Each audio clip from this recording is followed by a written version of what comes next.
Joan Rivers, the comedian, went into cardiac arrest following a surgical procedure in her doctor's office.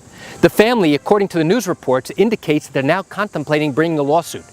Come join me as I share with you what the family would actually have to look for to determine whether or not there's a valid basis for a case. Hi, I'm Gerry Oginski. I'm a New York medical malpractice and personal injury trial lawyer practicing law here in the state of New York. Now, according to the news reports, it indicates that Joan went in to have a vocal cord procedure done. It doesn't tell you exactly what happened. It doesn't tell you what details occurred. It doesn't tell you what type of anesthesia she had. Only the fact that she went into cardiac arrest either during or following the procedure. And now she's on life support, and they're trying to figure out how to wean her off the life support to see if she actually has any type of brain injury. Now, one of the things that a family has to look for in this type of situation is, was there a departure, was there a violation from the basic standards of medical care? One of the things we always have to look at is, was the procedure indicated? Was this patient qualified to go ahead and have this procedure? Did the patient need medical clearance in order to go ahead and have it? Was it a high-risk procedure or was it a low-risk procedure? What exactly was done, we don't truly know based upon the news reports, but that's what has to be evaluated.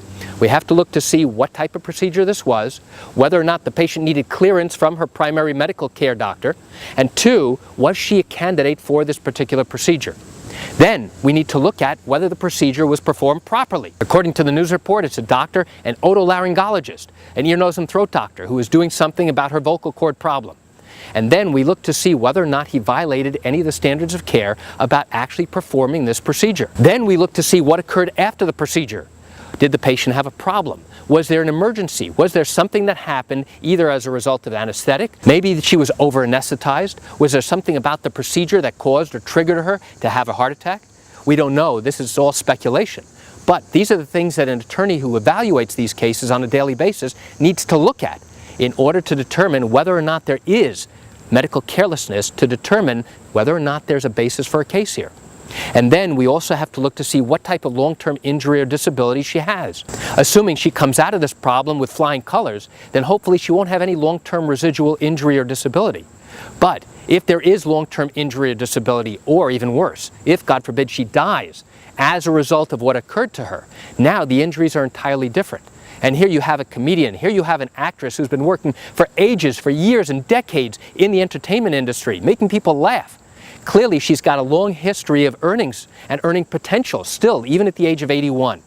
So those are just some of the things that we look at to see and evaluate whether or not someone like her may have a valid basis for a case. We wish her the best of health, we wish her the best of luck, and hopefully it won't come to the point where now she has significant long-term injury, and that hopefully she'll come out of this with flying colors.